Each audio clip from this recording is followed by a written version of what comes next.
மட்டிக்கினாரு ஒருத்தரு இவரை காப்பாத்தணும் கத்துரு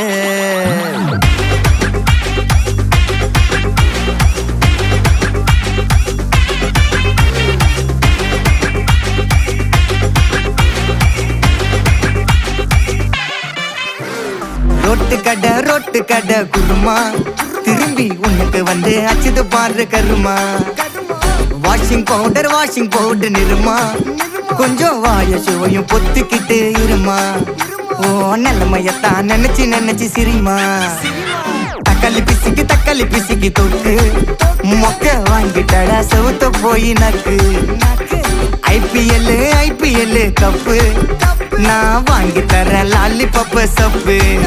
நீ சோத்தல தான் போடுறியா உப்பு அப்போ இப்படி இருந்த நீ இப்போ இப்படி ஆயிட்ட ரொம்ப மாசு காட்டினவன்